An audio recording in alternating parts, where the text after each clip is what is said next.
Welcome to WJCA News at 6. We've got an exciting program here for you today. We've got lots of reporters all on location, all deliver you the news. We're going to go live to reporter Bob Johansson, waiting with the world champion Chicago Cubs.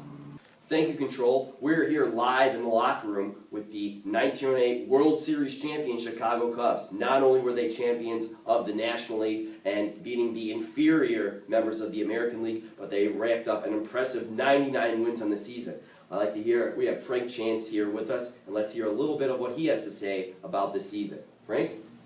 Thanks, Bob. It's been a long struggle over these 99 wins that we had this year in 1908. But we've done a really great job. I just can't believe how much baseball has taken off since Alexander Cartwright came up with the modern-day rules for the game in 1845, and then when the Chadwick guy invented in the 1850s the modern-day box score.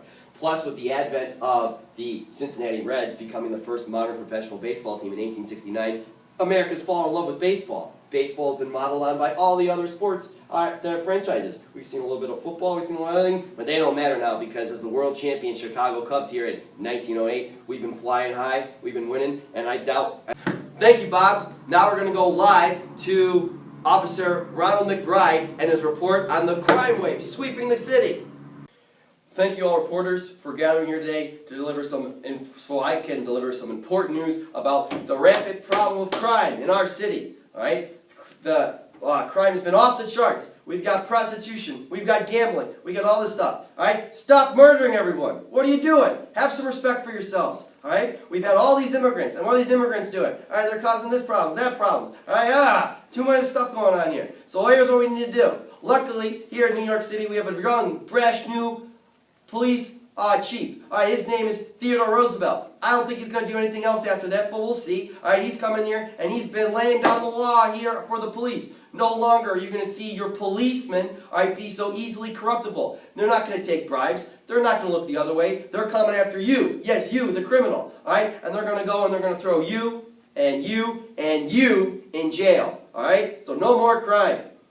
Whoa, informative, mind-blowing. I'd never known all about that about crime. What's this? Breaking news. We have Brick Tamlin with a live report from a longshoreman detailing the wave of immigrants flooding our shores. Let's go live now. Thanks, Control. Brick Tamlin here with James Braddock, longshoreman. James, can you tell us a little bit about the immigrants coming into the docks? There's just been this tidal wave of immigration that's been going across the past couple of years. I mean, I thought the 1870s was seen a lot of, but the 1880s, it's been crazy. It's almost like this is the most immigrants we've seen in all of United States history, flooding here. 1882, there was a ton of them. 1881, there was a ton of them. 1883, we're all over the place. Now, this is a lot different from how it was before. Before, you'd see a little bit of Irish, you'd see a little bit of German, but now we've got these people coming from Russia. We got people coming from Italy, Austria, all over the place. It's a lot different from before. And so me as a longshoreman, I don't know if I like this or not. They're taking my jobs, they're taking other people's jobs, I'm afraid for my job. They don't know a whole lot, they can barely speak English, and I'm over here, come on, speak some English here, alright? And so, I don't know, at least their food is good. Sounds like we have an issue. Wow, compelling and rich, what a story. Can't believe all this is happening in our own little town. Now, for our final report for the day, we're going to give you your holiday Christmas update by going to our reporter, Tom Cranmer, with his interview with local department store owner, Reginald Vanderwild. Thanks, Control. I'm here with Mr. Vanderwild. Mr. Vanderwild, can you tell us a little bit more about the upcoming holiday season and what customers are going to be doing for the shopping season? Well, thank you for asking. We've had a lot of new developments in shopping and in department stores in the last couple of years. First off, the creation of department stores. No longer do you have to go to a shop to get your hat, and then a shop for your bow tie, then a shop for your jacket, then a shop for your pants. Now, through the magic and wonder of department stores, customers can go into one store and do their shopping. One-stop shopping.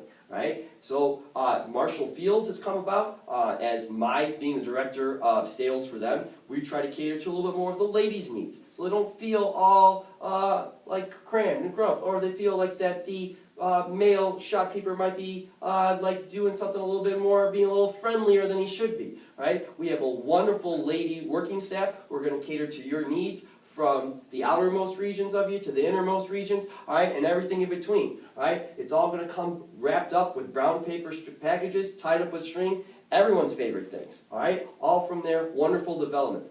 And not only that, we also have the development of new mail order catalogs, which have been a huge hit for many customers. Intriguing. I reckon that this new Sears catalog has been one of the greatest things ever been invented. I love being able to order all sorts of different things, all from one catalog, especially me, a local farmer, all the way out here in the farming wilderness. All right, even where there's nobody living at because I live on a farm. I can order my seed for the season. I can order my tools. I can order my tractor. My friend, the Johanssons down the street, they even ordered their whole house, all through the Sears and Roebuck catalog. Really love it. It's one of the greatest inventions ever, and I love all this stuff, all right? And it's a great thing, especially for this upcoming Christmas season. Well, with that great reporting, that's going to end our evening tonight. What a great wide world of news was reported on today. Can't believe it. I hope to see you tomorrow and every evening here at your home WJCA. You stay classy, Joliet Catholic.